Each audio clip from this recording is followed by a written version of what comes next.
करुणावरुणालयमयि दास उदासस्तवोचितो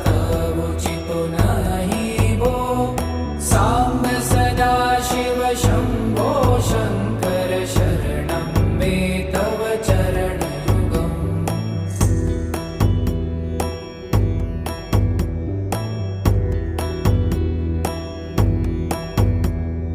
जय कैलासनिवास प्रभात गणाधीश भूसुरार्चित वो साम्ब सदा शिव शम्भो शङ्कर शरणं मे तव चरणयुगम् जुनतक झङ्किडु जुनतक